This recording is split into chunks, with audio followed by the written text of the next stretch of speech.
Welcome to Blockchain Security Series, the podcast where the future of Web3 security unfolds. Presented by pablito.eth. Hello and welcome. I am Pablo Sabbatella, your guide through the intricate and evolving world of blockchain security. Each episode we dive deep into the heart of Web3, bringing you face-to-face with the pioneers and key players shaping the blockchain security ecosystem. Hello everyone and welcome to the Blockchain Security Series, episode 11 with Peter Kacherginsky, lead at Unit 0x, threat research team at Coinbase, and BlockThreat editor. Hi Peter, hey, how are you? Hello. Well, glad you're here. I'm a huge fan of the BlockThreat newsletter. Thank you. So it's a pleasure to have you here. Well, we have tons of stuff to talk about. First time I saw you was at the last year at DeFi Security Summit. You made an excellent presentation. I remember I took like 20 pictures of your slides. What I really liked was how much information and data you had about all the stuff you were talking about, right? Because lots of times we talk about things, we say things, well, we don't have data to back up that. I remember that in your presentation, it was full of data. So I really like that. Appreciate that. Well, to start off, I would like to know a bit about how you got where you are today, right? And then we will talk about what you're doing today and what's happening today in the ecosystem. Sure. Well, I guess on a high level, how I got into cryptocurrency world was a pure accident. I was a malware reverser at the time at a company called Mandiant. We were doing all sorts of reverse engineering and threat hunting, just trying to understand mostly like nation state actors, like large ones. And I just remember dealing with crypto more and more so. That was the year 2017 or so. Basically, ransomware was using crypto more and more so. And then all the malware was starting to adopt this tech to do things that they do. So around the same time, I was contacted by folks at Coinbase to help build out their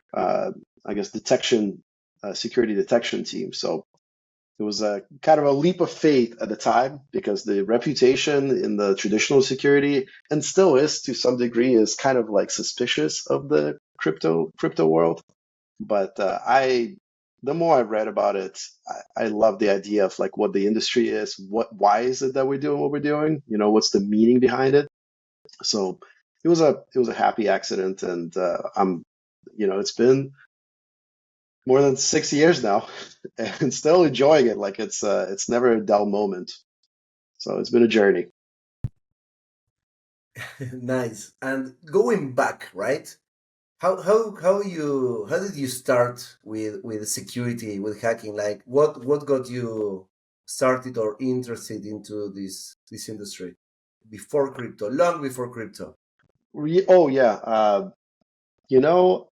I guess like teenager me, I always was into computers, kind of just like this mysterious thing.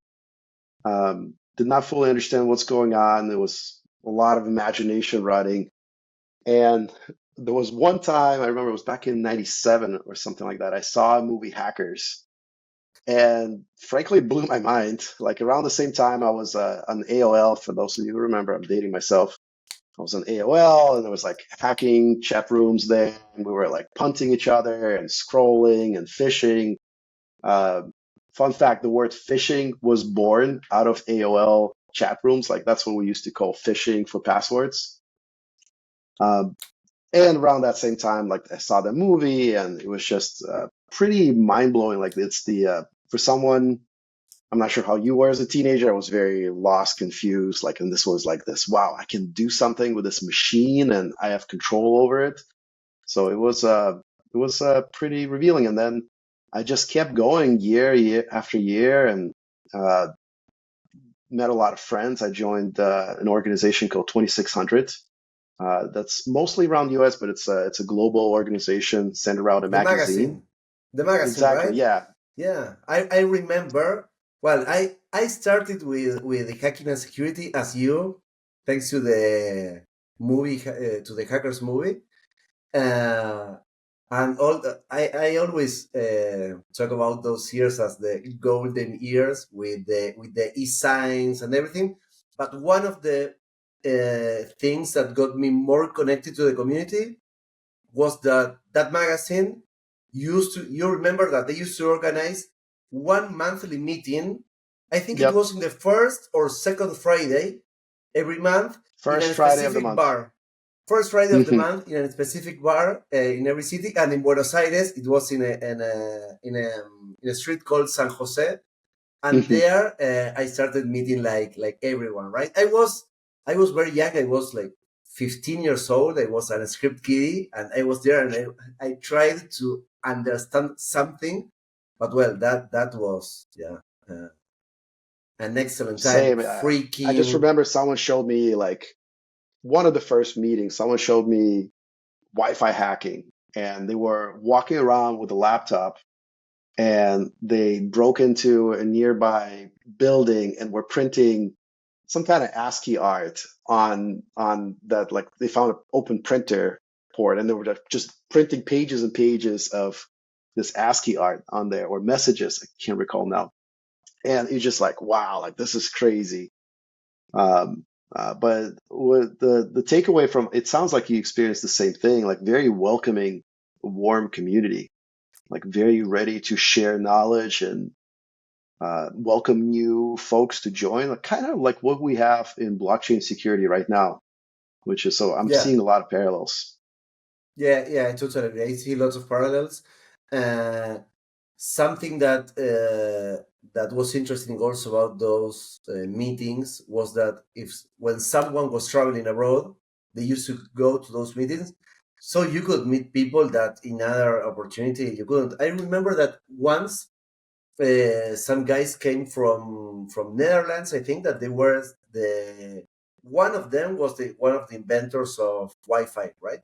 And I also remember that once we were in one of those meetings, and one guy said, "Okay, check what I have," and he started showing the source code for Microsoft Windows, right?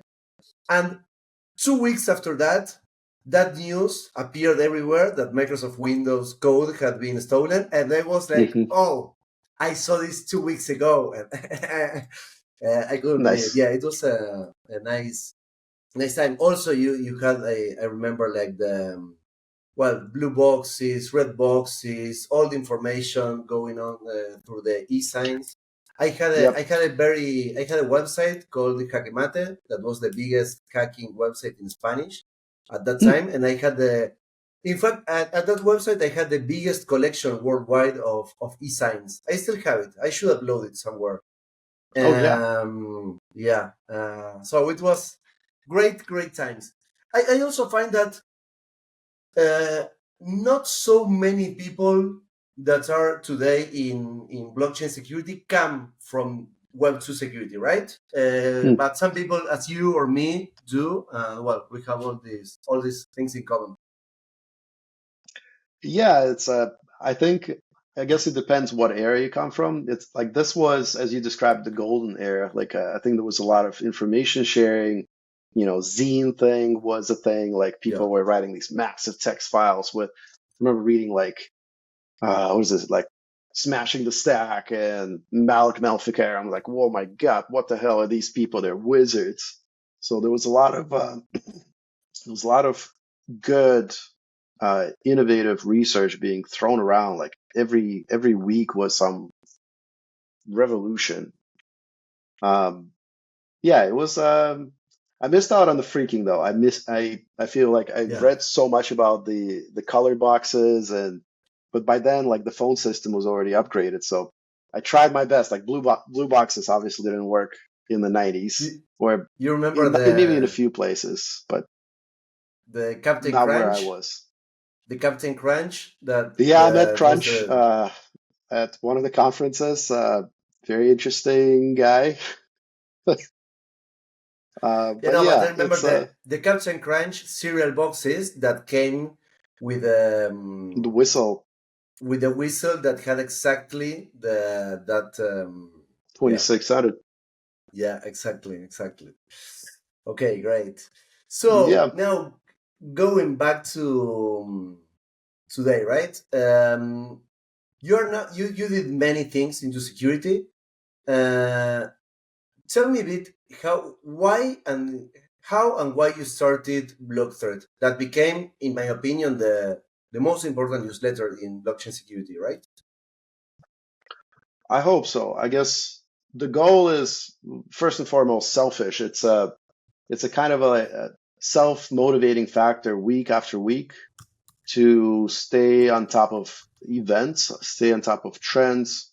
So it's a forcing function for me to understand what's happening in the industry. But it also, something going back to what we discussed, early zines where people were actively aggregating data. Like if you remember Frac magazine, they used to always have this section about news. Yeah, There was always there, so you could quickly catch up on what's happening, what are the latest events, and what are the latest research.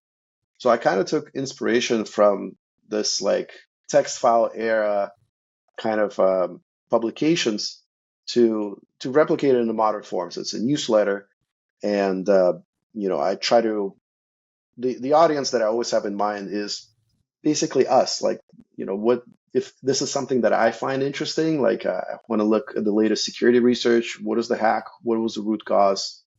Any trends? I just like capturing that and also sharing. So this is again going back to those early kind of like hacker ethos of sharing information as much as possible.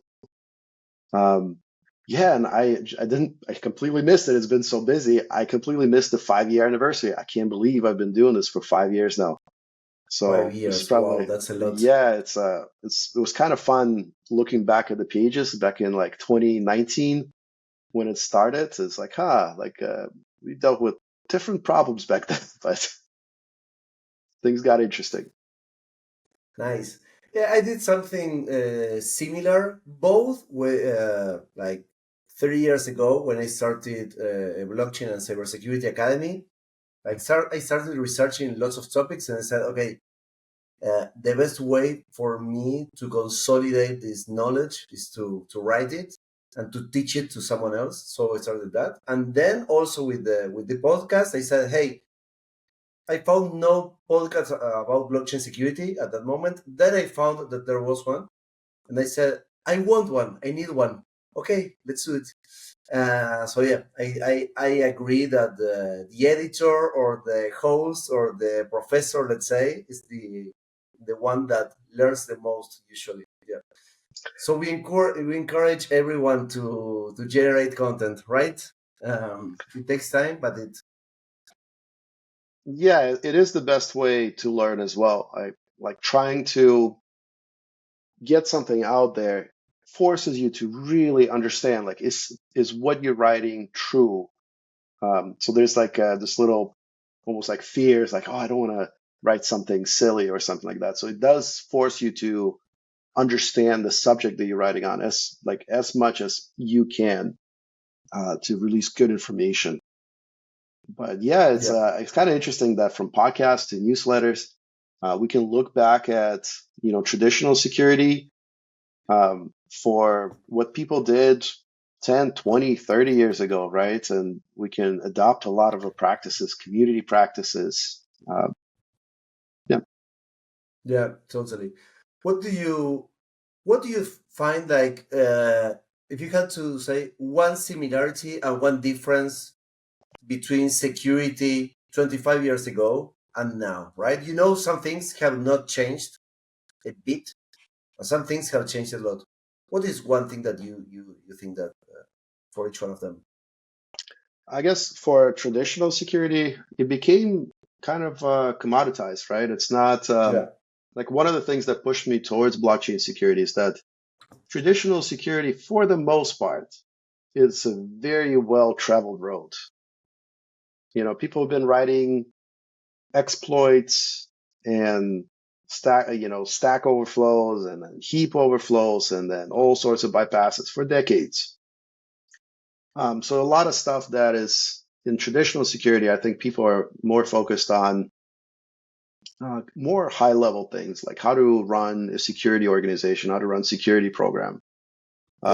Where the Wild West days, when Windows basically was nonstop exploited, right? Like you could run a fuzzer for a couple days, and you got your list of O days against whatever you want. You want a browser exploit, sure. So those days are gone. It's a mature industry. So parallels with blockchain security, we're kind of in this wild west stage where we're writing about and discussing exploits, fascinating exploits, weekly, nonstop. Yeah. And it's not that it's not happening in traditional security. It does happen all the time as well. It's just that we don't have too much discussion about like more, I guess, like higher zoomed out level stuff. That's what Moody, I think, alluded to, is like, hey, we're not really talking about this, like how to run a security program, how to build a security org within DeFi. So it's still like, we're still wild running around. Like, can we hack this smart contract? It's like, what is the Solidity snippet? Is that safe? That's what preoccupies our minds today. Yeah, I totally agree on that. I know that you talked about this thing that Moody said. I want to talk about intelligence-driven security, right? Right. You know lots about this, so I want to tell us what is it, and what are the topics inside it that you think are the most interesting to talk about. Sure. Practice of threat intelligence is just understanding who are your adversaries, basically who's trying to hack you, how they're trying to hack you, and from that knowledge deriving what security mechanisms you should build, or even more importantly, focus on. Because again, we're a very young industry. We're kind of this Wild West stage right now. So if I came up to a random DeFi protocol without any context and asked them, hey, what are you guys building today, tomorrow, in the quarter to protect yourselves? It's very hard to do that without understanding who are we protecting, defending against. Yeah. And that's on the one side. And on the other side, like, what are those people that you're defending against? What are they targeting specific to your protocol? So the practice of threat intelligence driven defenses, security defenses, and so on, answers those questions for you. You understand the types of protocols different types of threat actors target, and then you understand the techniques they use to target it. And from there, you can derive what is the most basic, most effective things that I can do today to protect myself. So that's the essence of it.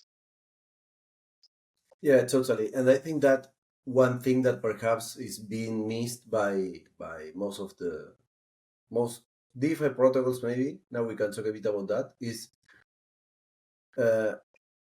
nearly everybody is focusing in audits, right? Like auditing on a smart contract. But we have a big wave of criminals coming from Web 2 to Web 3, right? So using Web 2 techniques to hack DeFi protocols. Perhaps the smart contract is perfect, right? But we have hundreds of examples. You can hack a dev and steal private keys. You can hijack a Twitter account, a Discord account, a Telegram channel, a domain, a DNS server. So what do you think about that, and how do you think that projects are preparing for this, if they are doing it right? Yes, we need to prepare for that. The just like we have traditional security defenders coming into this space because they find it fascinating from you know, personal, ideological, technological senses. So are the criminals because we're once again in the bull market. They watch the prices and they watch news of incidents just as much as they watch everything else. So we're about to see the influx of, as you described, traditional security attackers into our space. Inevitable. And here's how it's going to happen. We don't need to reinvent the wheel. That's what had happened in a traditional security, right? We started with the 80s and 90s. You know, if you read stories of the Kevin Mitnicks and Paulsons, they were just going like crazy, wild social engineering themselves into wherever they wanted to, or writing very very interesting exploits just for the hell of it. Like you read the stories of Kevin Mitnick. I think it was, I'll remember the title of the book later, but he was breaking into these companies to get source code so he could write better exploits, not to sell. Yeah. Can you imagine someone getting source code for, I don't know, Apple today, how much it would cost on the market? Or, you were saying like you saw someone get access to Microsoft source code. That would be sold on the market for millions of dollars and reward. They were doing it for fun. They were doing it to write better exploits. The Art of Eventually, these Deception. people. Was that The book was the book? Kevin Mitnick's book was The Art of Deception, right? That one. That was his personal book. He had another. I want to say There Ghost. was- It's not Ghost in the Wire, but it was something Ghost, in the no, Wire. yeah, Ghost in the Wires. Yeah, that's Was the it Ghost in the one. Wires? Yeah. So that was his Yeah, yeah. autobiography that he wrote, and that's where he reveals like the motivation behind. And this is like I call we have the same type of hacker mentality today. Like most people who attack these protocols today, and we know who they are because they get caught all the time. It feels like more frequently this year than ever. We had some who are financially motivated, but a lot of them, they are just out there for just ego almost. They want to prove that they can do it. They can, write a Foundry script to do it live, and they get a rush out of it. So the same thing happened to attackers in the 80s and 90s. So what happens next, though, is sooner or later, some of these folks get caught, and we're starting to see that. They go through our justice system where they graduate from this pursuit of knowledge, and they get linked up with criminals. And then on the one hand, on the other hand, how do these threat actors, we call them hobbyists, crypto natives, whatever you want to call them, how do they get caught? For the most part, because of they're really good at exploitation, they're very bad at what surrounds it. They're bad at OPSEC. They try to launder funds and they immediately get caught. They discuss exploits in public forums and they get caught. So sooner or later, either the criminals, the hardened traditional criminals, are going to reach out to them or hire them or outsource to them, or these crypto natives are going to reach out to the criminal elements to basically kind of separate duties, right? Someone is responsible for the exploitation, someone is responsible for the laundering, someone is responsible for setting up infrastructure for the attack, and so on. So if this is not already happening, it will be happening in short order.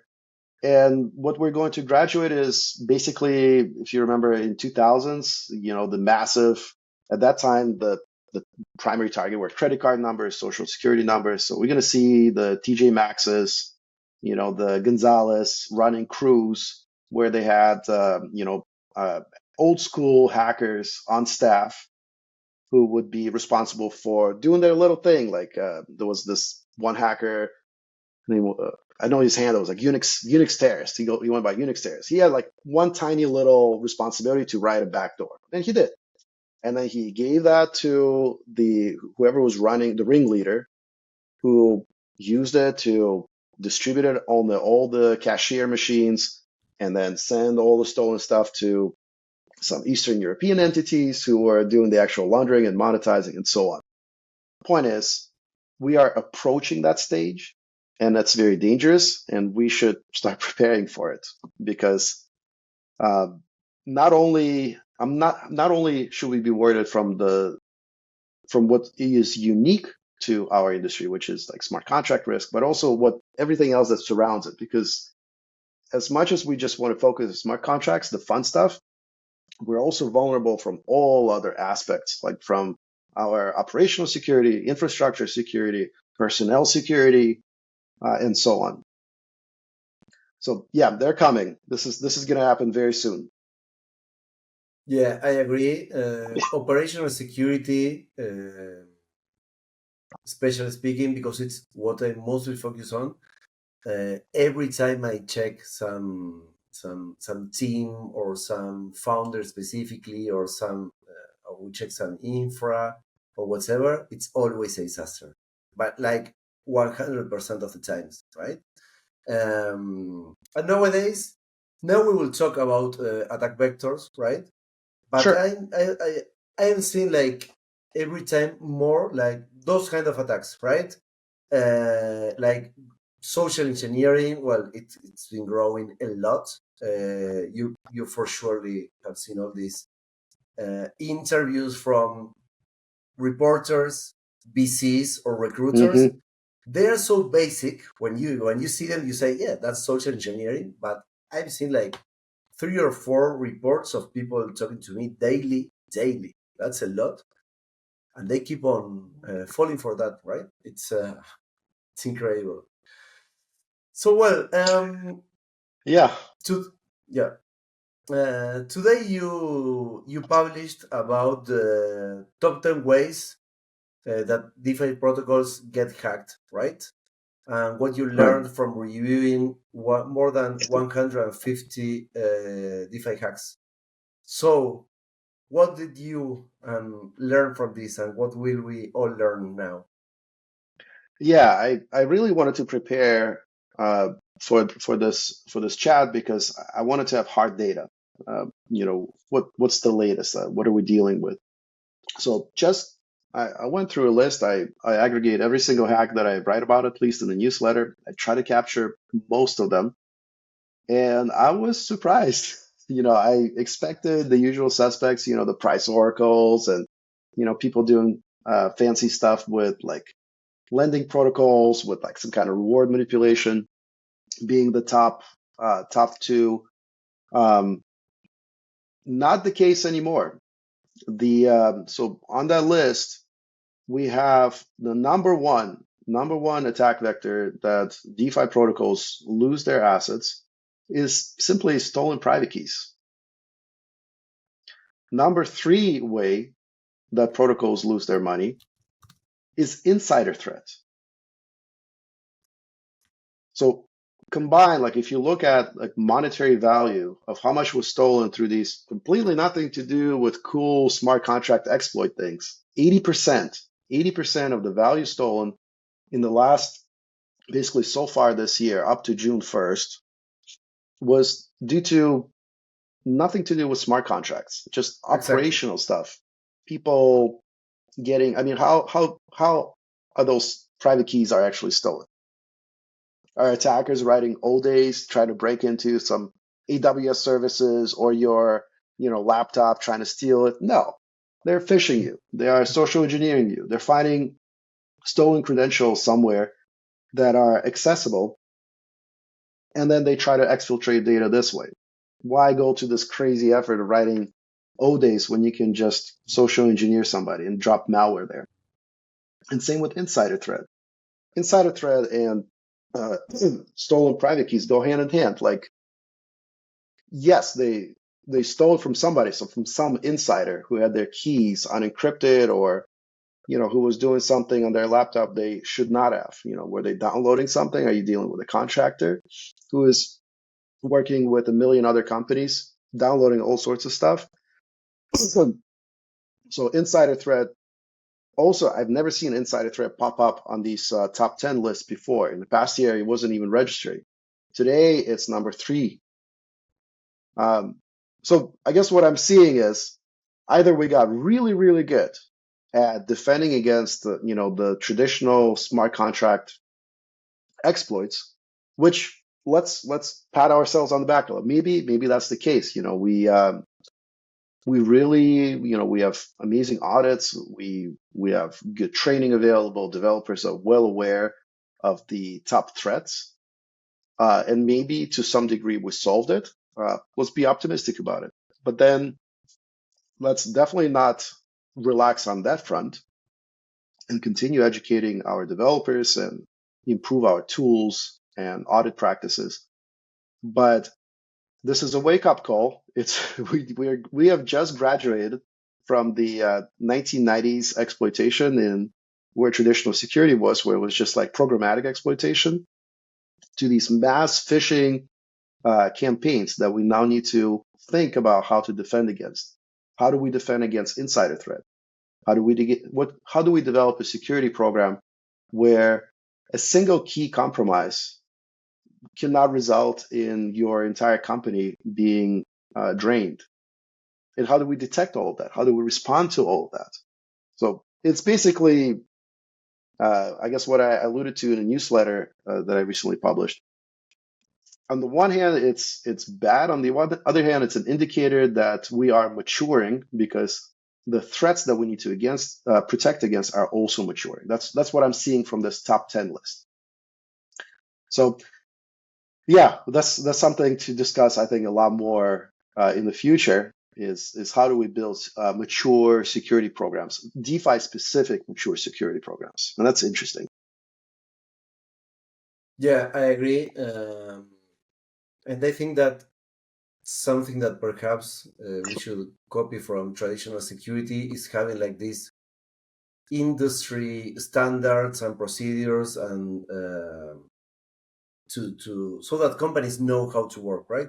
Similar to what, for example, Security Alliance is doing with war games, right? But saying, okay, this is the procedure, how you should work. This is how you create a war room when you have any kind of incident. We need to have those procedures as an industry, I think, right? So to start copying Yep. from who's doing it in the right way. Absolutely. And the good news is that the stuff that we're copying from traditional security, it's still very much traditional security type things. They need to be tweaked here and there. But for the most part, we can take those things almost verbatim and just adopt. Like incident response has been done for decades. We can all agree that every incident should have a scribe and an incident leader, and you have to take notes and yada yada yada. How is DeFi security any different? So these are all people and process questions rather than domain specific technical questions. Yeah, I totally agree. What else do we have in the top 10 by risk? I mean, we have stolen private keys, insider threat. I agree Insider with you threat. that I think I think we are getting better at securing smart contracts, or perhaps I didn't see them, but we haven't seen like very big smart contracts hacks. I think that since February, right? Last It's year, possible. yeah. But what else do we have in the top 10? So the list goes down: stolen private keys, function parameter validation. So that one popped up very high because until recently it was very much down on the list. So it's basically attackers are being, as protocols are getting more and more complex, attackers are learning interesting ways to inject data, malicious data into into smart contracts to do unusual things. So basically, data validation is becoming the name of the game. Data validation and access to function, function access control. Time and time again, I see projects just having very dangerous, sensitive functions that can mint, can do all sorts of stuff, just exposed because of the complexity. They never realized that you can access it. So these are the ones that kind of been way down the list before and just kind of popped up. Rounding errors, arbitrary external calls. that's a embarrassing one. I just kept seeing them throughout the year. Like, yes, you can inject a call, and you can, this is more targeting like kind of approval hacks. So this is targeting users, unfortunately, where you just drain users because you can make calls on behalf of the contract, which has some assets approved to them. The other one, which is concerning, is the JavaScript injection popped up in top 10. And that has to do basically backend infrastructure being compromised. Someone is injecting stealers, JavaScript stealers into dApps. So again, that's targeting users more so than projects themselves. So those are the main ones. There's no reentrancy. Reentrancy does not even register on the list anymore, which is nice. It's kind of like, remember, it used to be like format bugs all over the place. So how we kind of solved it through compilers and so on. It feels like we're approaching that point now. Nice research. Nice research. So we have talked about attacks, right? Now let's go back to attackers, right? Threat actors profiles. How would you categorize them, or what have you learned about attackers? Yes, we need to talk a lot about who are the threat actors. So we kind of mentioned one threat actor type, which is basically crypto natives like you and I, kind of gone rogue, maybe with not so strong ethical beliefs. So that's primarily what I'm seeing. It probably responsible for the majority of exploits out there. And not surprisingly, majority of them are the ones that get caught. So we've seen just a few weeks ago, we've seen the two MIT brothers who got caught. They were responsible for this crazy MEV compromise where they were tricking other bidders to steal What assets. do you think about that? Right? What do you think about? I mean, there's this discussion about is MEV good or not? And what do you think about someone hacking a MEV bot, right? Like from a ethical point of view, but because I don't think it's like black or white. Well, I guess the key distinction between a hack versus a highly profitable financial transaction is highly profitable strategy. Strategy. There you go. Whatever Avi said that he did is the intent, and the intent in this case, in the MEV boost compromise, was clearly to subvert a system of secrecy where something was supposed to be secret and not exposed for profit. So from ethical perspective, and once it goes to court, and actually reading through the indictment is, if you haven't read it, I highly recommend all the listeners to check it out. The U.S. Department of Justice knows their shit. They understand the intricacies of the MEF protocol, how it operates.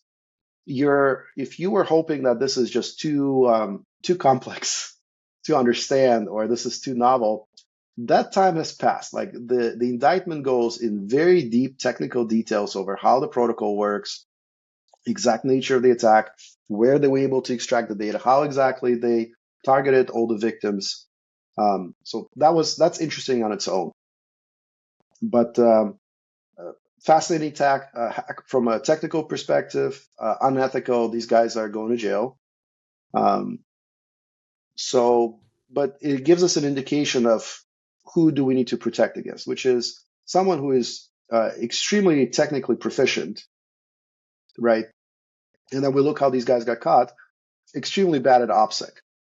They were effectively caught by transferring assets through a few hops, but to a company that was registered to them, and it was basically it was trivial to trace funds from there. And so you when you talk about crypto natives, what do you think, right? we talked about insider threat, right? In traditional security, I don't remember the exact number now, but usually most of the attacks come from employees or ex-employees. What do you think about employees from DeFi protocols and incentives in crypto, right? For example, this is a question. This is something I always discuss. A DeFi protocol pays a dev, yeah, yearly. He has his salary. He perhaps has tokens, whatever. And the same DeFi protocol has a bounty program, right? But the bounty program is not for employees, right? It's for external people. So what are the incentives for a dev that is working on that code if they find a vulnerability in code that is live, right, in production? What do you think about that? And do you think that like insiders should be something we should worry about? Yes, but I would go, I guess if it's a sane insider operating, I guess I'll rephrase it. If it's an insider, for the most part, operating in a good frame of mind, unaffected by addiction, unaffected by external factors, or maybe threatened, I wouldn't be too worried. Like, we're all people, like somehow, at any moment, any one of us can stab each other. We can't live in a society where we don't trust anyone. We're just not going to function. So for the most part, people are operating honestly, and we can survive as a society. The few insider threat examples that we've seen, there was strong indication of addiction, so gambling addiction, right, and strong mental distress. I think one of the actors that admitted their guilt also shared that they were hospitalized to review that for their own well-being. It's very hard to protect against that, and I guess what we're going back to is that we're all people. We could be completely sane today, and then through a variety of reasons, sometimes not dependent on us, we could go through bad things, and that will change who we are. So I guess I don't want to put too much blame on insiders or employees. Should they have done proper due diligence checks, or is the guilt completely on them if we're dealing especially with addiction or mental health issues? The answer here is make it so that it's impossible for one person to cause that much damage. Because no matter how much you trust somebody, if someone is threatened, their family could be threatened to do something, they could be at a gunpoint. Like, we always think of this scenario of someone evil who doesn't like the company or the founder and just wants to do something. I was just reading a few hours ago, some guy in Singapore just like deleted all the virtual machines after they were fired. So we always think of that scenario. We don't think of a scenario where a completely sane person just went through some rough shit and made some bad life decisions. And for that scenario, for their own safety, for the safety of people like that, so they don't do stupid decisions that will result in even more bad things happen in their lives, build your systems so that they're resilient enough so that one person cannot steal all the assets. They cannot redirect the rewards from your contract going somewhere else. Make sure there's a multi-sig on everything, an approval process on everything. Make sure there's a +1 on every commit entry out there. Because it's also good for, ransom scenarios. Like, what if someone thinks that they can take over this one person and then they can steal all the funds? Like, we don't talk about like physical attacks as much, but we hear about them every once in a while. Like some family somewhere was kidnapped and they were forced to do X. For the sake of your founders and for the sake of your employees, make it so that no single employee can do this, so you reduce a risk of someone targeting them directly as well.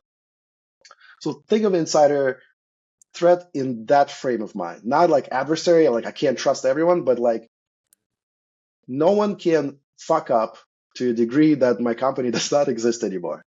Build those security controls. So that's insider threat, or how I view it at least. Yeah, I totally agree. What other sub branches do we have inside the crypto natives?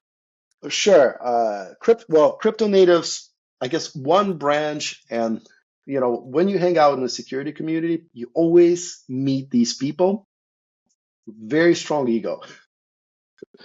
They want the motivation of proving just how smart I am is what drives them. Like they want you to know that I'm the smarter person in the room, and they will go to all ends. So the concerning trend that I see is oftentimes, because we can observe this communication back and forth on chain. Like you don't see this in traditional security, seeing attackers negotiating ransom or anything like that, No. but we can in our space. And some of the shit that these guys write is just ridiculous. Like make me your company owner, or release this Yeah. token and sell it. Like this is Which not one was that? That was excellent. That seemed to be from a movie. The one that said, "Okay, I will be the company owner. I will." That was Kyberswap. That was Kyberswap. Yeah. Yeah, they were pissed that I guess the negotiation broke down, so they're like, make me the owner, transfer all the assets to me. And the insanity of it, like the second you transfer assets, they have to name themselves, so they dox themselves. So it's purely trolling. Yeah. It's purely an ego trip. So there's this subdivision. The other subdivision is just, the MIT brothers who are just, they're intelligent. They saw an opportunity. They took it. They miscalculated that they can also get caught.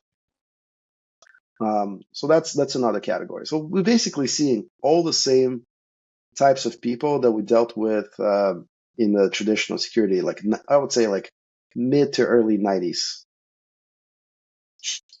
And then of course we have criminals. So this is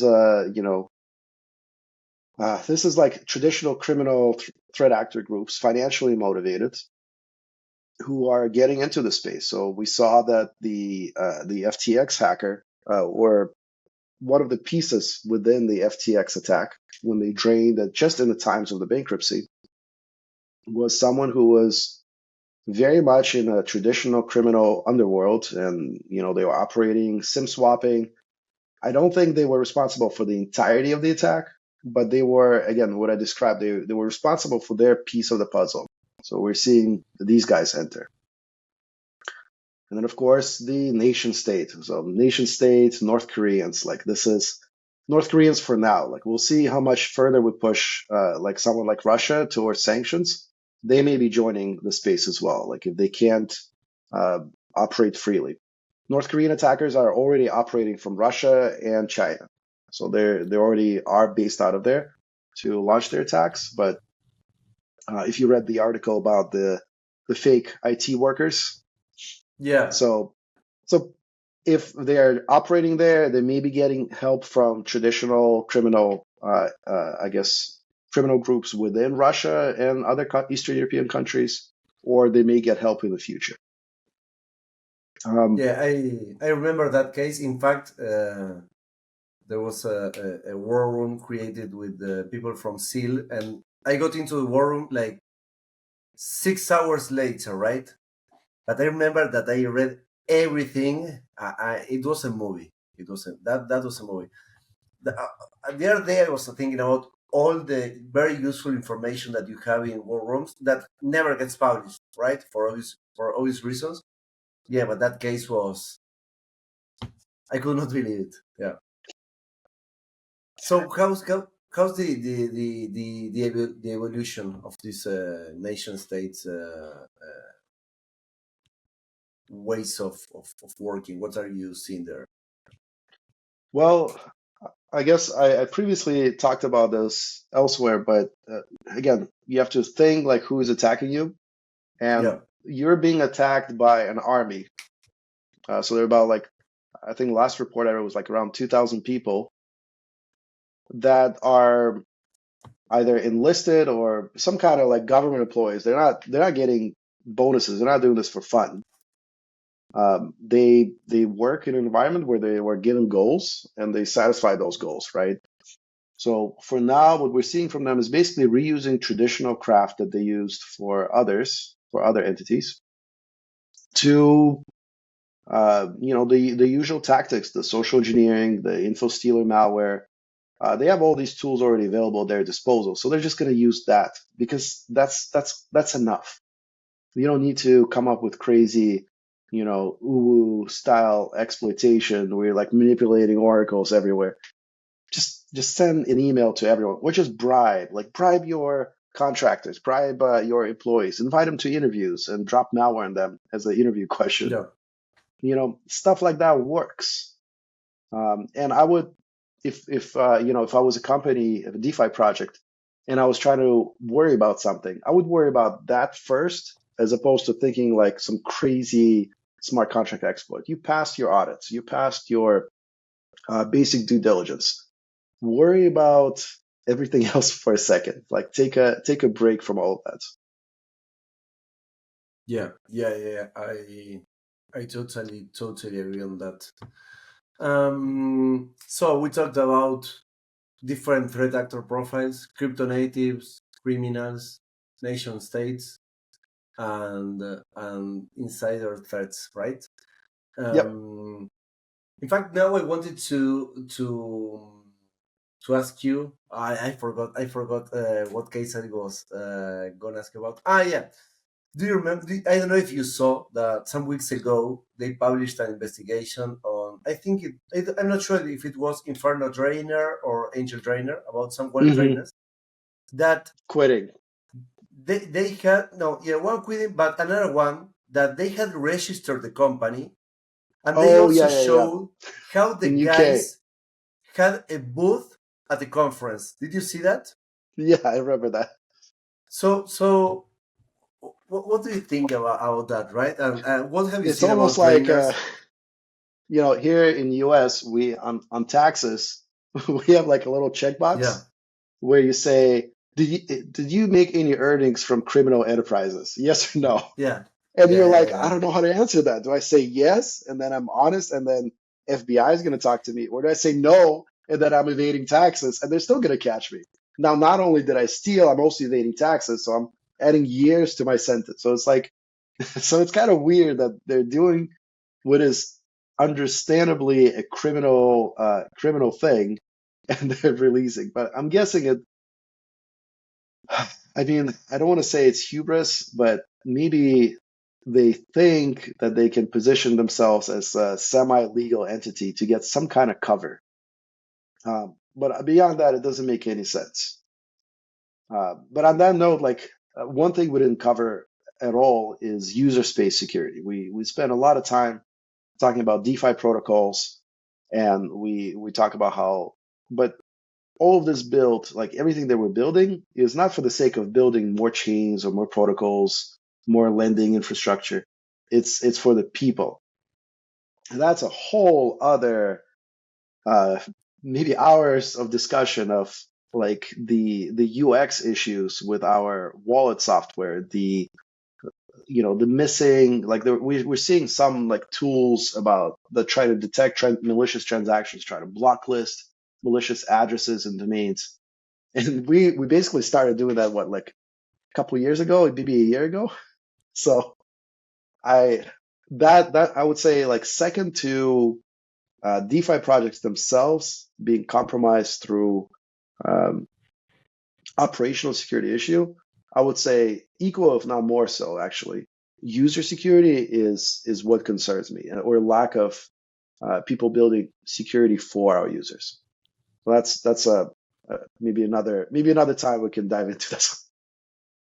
yeah, totally. But I think it's also very connected to UX, right? User experience.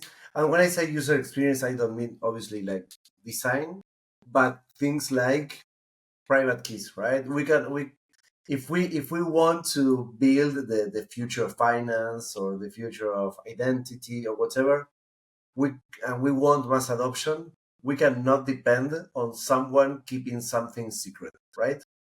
We know that won't work in a massive way. So, for example, things like account abstraction, right? I personally think that will change a lot Yeah, the game.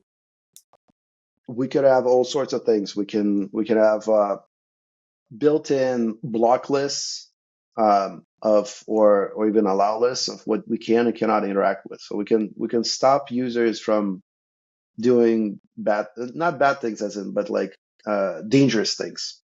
But I do want to touch on the UX real quick. I wouldn't Yeah, say it's only on the wallet side or user security side. I would go back to and talk more about UX design.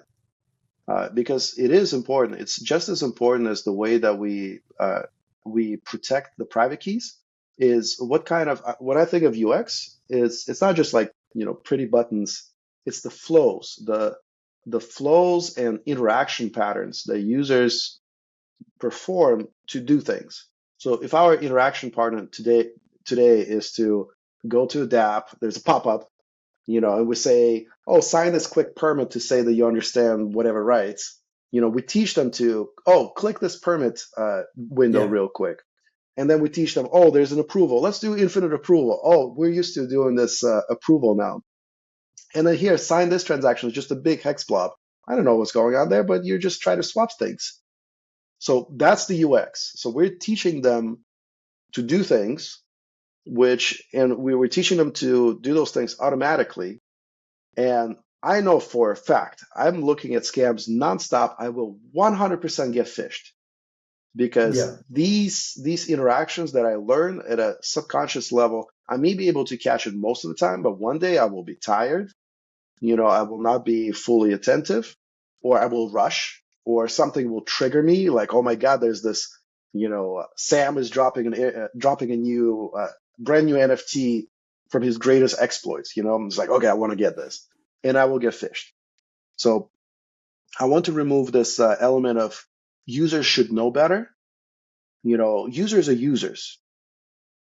I think we should bring it back to us, developers. We should protect users better. We should design UX interaction models that are resistant to this kind of exploitation. Like permit scams. Are you kidding me? Like people sign signatures left and right, and then like they post on Twitter, "I lost millions of dollars." Like I feel horrible. This person's kids are not going to college anymore.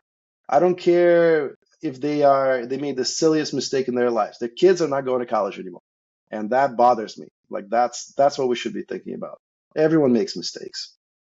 So I would say UX, to be honest, like to get to your private keys, there are multiple steps. We need to get to your machine. We need you to put in a passphrase somewhere else. We finally taught users not to put in their mnemonics everywhere. yeah. But it's the UX, which is this one-click thing, and your money is gone. That's what we should be worried about. And then with the abstract wallets, it may become even easier. We're now draining not only a single asset that they approved, we may be draining their entire wallet now. So we should again start preparing for that eventuality now. Yeah, I agree a lot with this thing that you say, and I always tell everyone the same. Like, it's a matter of time until you get fished, right? All of us will get fished. In fact, like some weeks ago, I received a very targeted phishing, and I said, "Oh shit!" Like like with from an institution I use, with information from me, from that account. I thought for some time that it was real, and lots of times, I mean, what I tell everybody is like everything is an scam until you prove otherwise, right? Good. Some weeks ago, I also had an interview with a company that wanted me to become an advisor, and I had finished the first call, and I was not 100% sure if this was all real, or in the second call I was going to be told, oh, we are in China, Zoom doesn't work, please download this platform. Like, you have to be very paranoid. So why I say this? For example, we have two-factor authentication because we know that eventually your passwords will get leaked. Hmm. We have antivirus because we know that eventually we will download and try to execute something. So I think that we should be thinking about like what will be protecting the users when eventually they do something that we say it's stupid, right? But perhaps it's because of the way we are building tools, right? Yep. But at the same time, I think that crypto is like a very special place, like it's the dark forest, right? So I think that on one side, I think okay, we should design protocols and dApps so that they are easy and secure at the same time for users. But at the same time, I think that if you wanna be in crypto or in DeFi, not just like okay, I buy and I hold and that's it.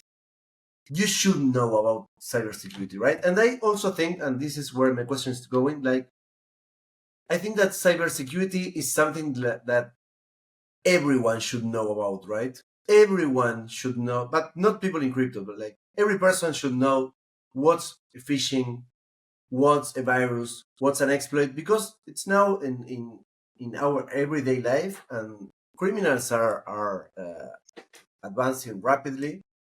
And like, I Yeah. mean, I'm dedicated to this, and I have a backlog of articles and things that I want to read about new things that are happening, and I cannot keep up with that. So, what do you think about that? Like, what's the equilibrium of what should a user know about security, for example, when we want to have mass adoption, right?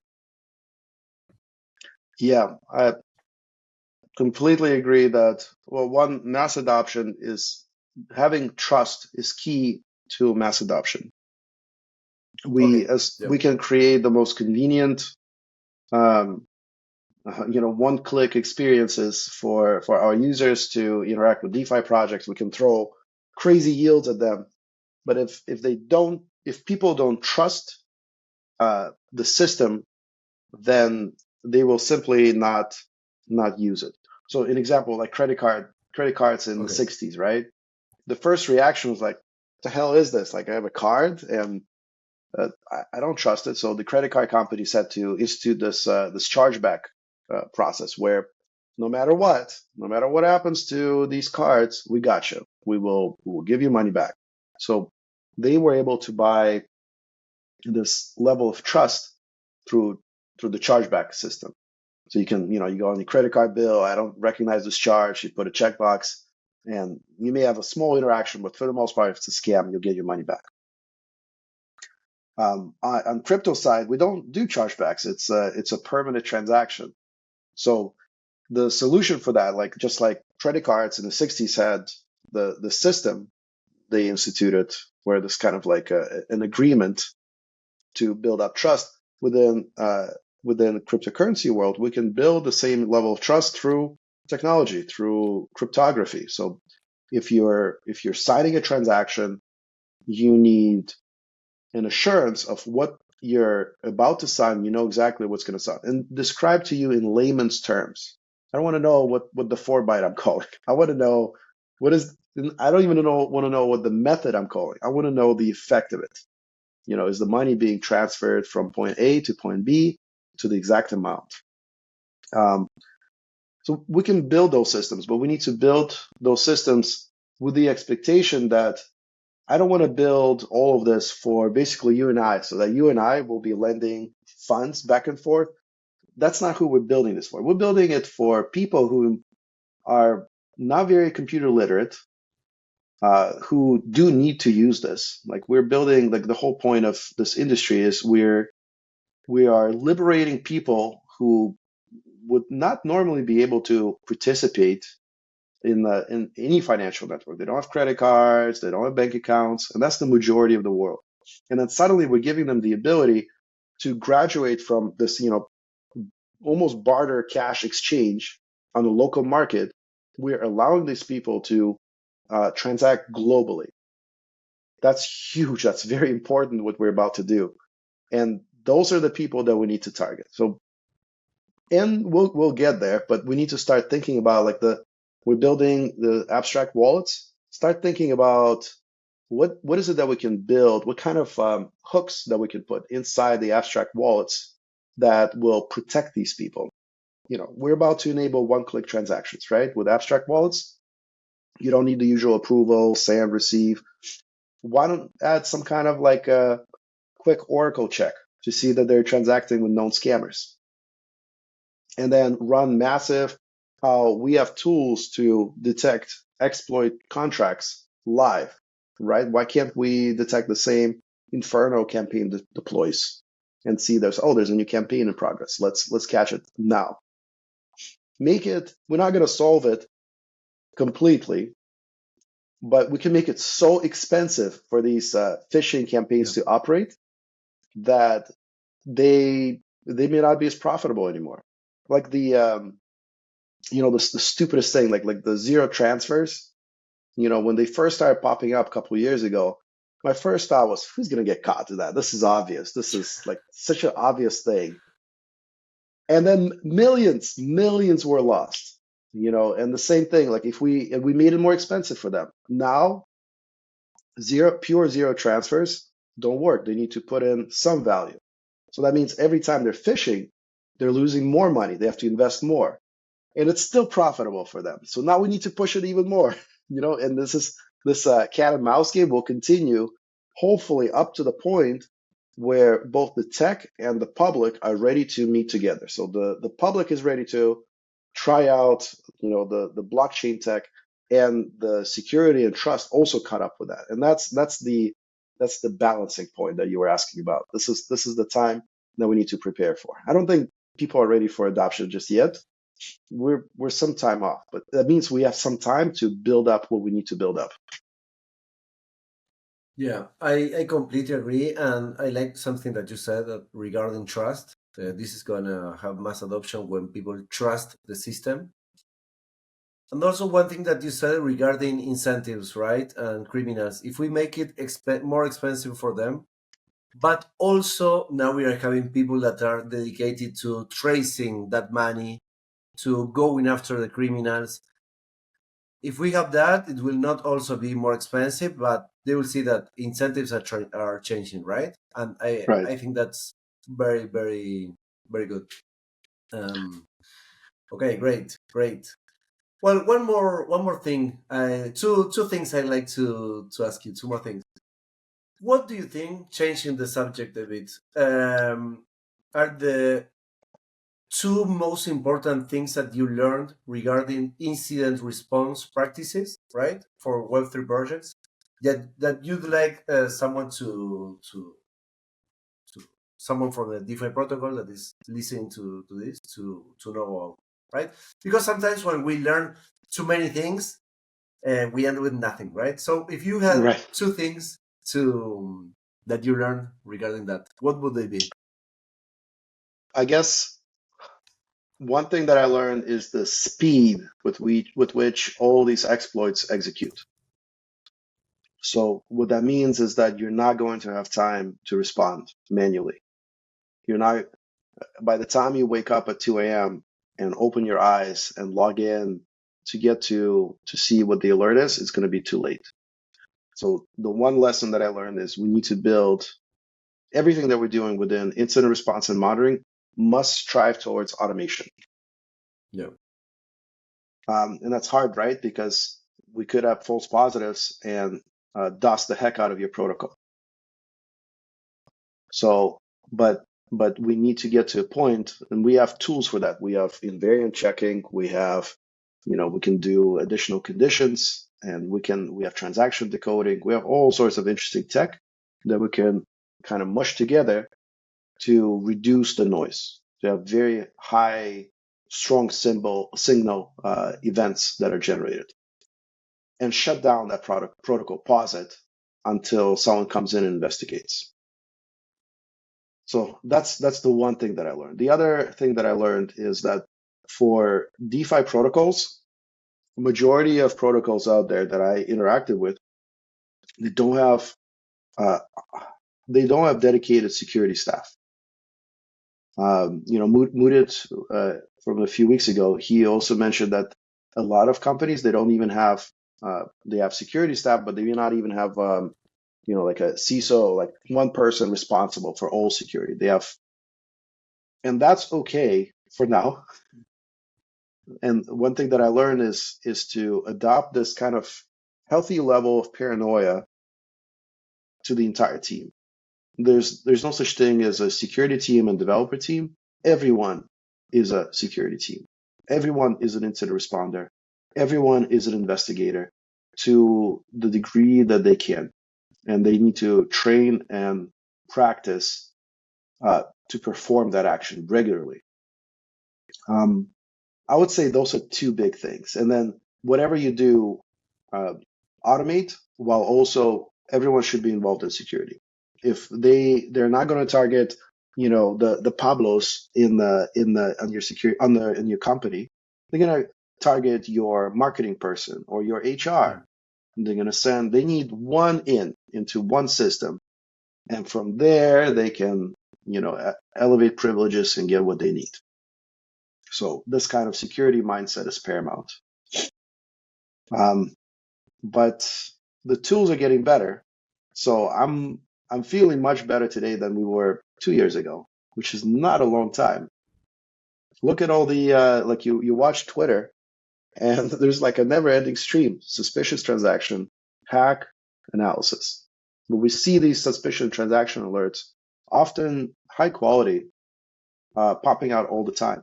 So My question regarding those alerts is, like, who sees those alerts? Security researchers, right? That are the ones that will be researching on that. For sure, users don't follow those accounts, right? I mean, they shouldn't. We don't want users to be receiving 10 alerts per day. But yeah, I agree that maybe some users want to advancing. know if their protocol is about to get hacked. Yeah, totally. And I also agree that we have lots of companies working with monitoring and detection, but now we need automation, right? To stop that. We have seen lots of cases when an attack is detected 3 minutes before it's done, when you see an address that has been funded from Tornado Cash, deploys a contract, and 5 minutes later, this happened. Well, and that's something unique to our industry. So I remember reading a Mandiant report from earlier this year, and they talk about this concept called dwell time. Dwell time is how long does the attacker sit on your network before they begin the exfiltration. And the average dwell time is measured in days, 10 days. They even noted, well, like the dwelling time was down to 10 days. So it's very fast. And and then we look at our industry where the dwell time is from the time that you deploy a contract to the time that you execute it is minutes. And it's like, I wish we had days. We could catch all the exploits at that rate. So we have a unique thing in our industry where money is directly accessible. They don't need to do that much privilege elevation and hopping.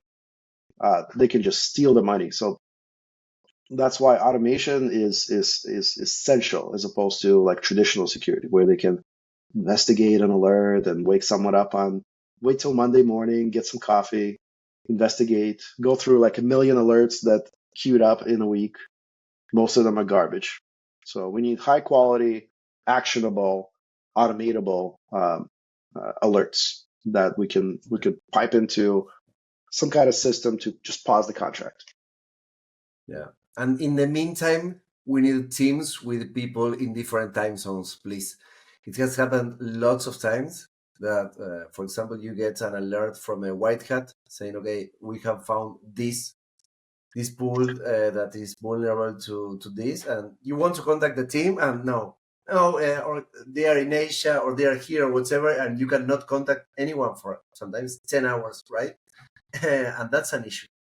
There's also, and I wanted to mention, there's another way, right? And that's something that we're not seeing it yet, but this is probably going to happen. Look at what Security Alliance is doing with their, the white hat agreement, right? Yeah, we are standardizing, and we are making it acceptable for independent white hats good researchers to act upon a hack in progress to potentially save assets for the protocol. And that's really interesting, right? Because we've seen mevbots intervene in a lot of these hacks because oftentimes attackers don't listen to this. They don't use any protected RPCs. Okay, resume. And that exposes them to mevbots.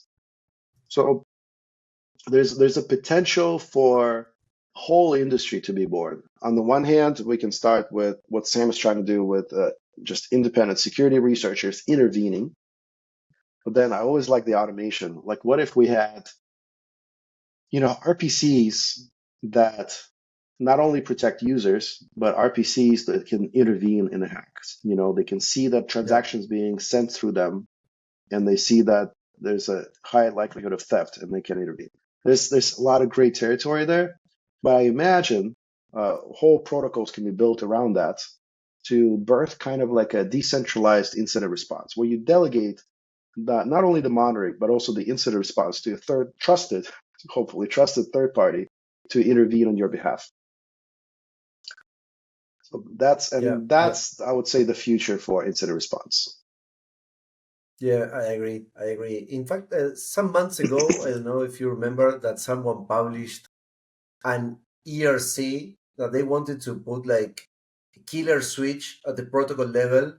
That if you saw that, for example, a pool in Uniswap was being drained for 90%, they will stop that or make the transactions lower or something like that. Yes, so that's a kill switch. It's almost like a built-in like web application firewall. Remember those? So it's almost like a smart contract firewall. So all the funds are flowing through this intermediary contract, which after a certain configurable threshold can freeze it. Another layer of security. So that's a defense in depth, right? Like we're throwing so many different layers at attackers that it becomes so freaking expensive for them to operate that they just move on. Yeah. Okay, last question. What can you tell me about that picture in your back? That picture. Oh, yeah. So we're going back to the movie Hackers, and that was if you recall, there was this kind of like cafe / nightclub where they're all hanging out on their rollerblades. So that was it was called Cyberdelia. That was the prototype of 2600 meetings that I was talking about. So that's a poster here in San Francisco. We have a nightclub called DNA Lounge, and the founder is an old Netscape founder, very much retired, decades. But every once in a while, whenever there's an anniversary of the movie Hackers, he throws together a whole party where he converts the entire nightclub to look like that club in the movie Cyberdelia. There's like movie blasting on the big screen. People watching it, they're like memorize the movie. You can't even hear the movie because they're all quoting it. It's like you can't watch it. Like a spoilers nonstop. But it's a lot of fun, so I wanted to capture that. Yeah, I remember that part of the movie. Zero cool watching Angelina Jolie crash override playing there.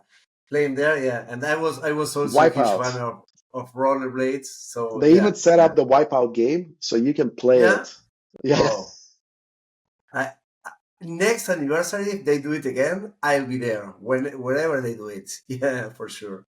We have to look it up. I think the movie came out in 95, so next year 25, so it will be 30-year anniversary.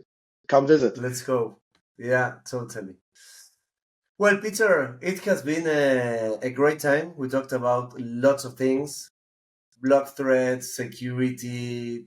Now, 125 years ago, intelligence-driven security, Web 2 attackers coming to Web 3, top 10 ways to attack the DeFi protocol, threat actor profiles, UX, incident response. I learned a lot. I think for sure everyone that is listening to us also learned a lot. So I really want to thank you a lot.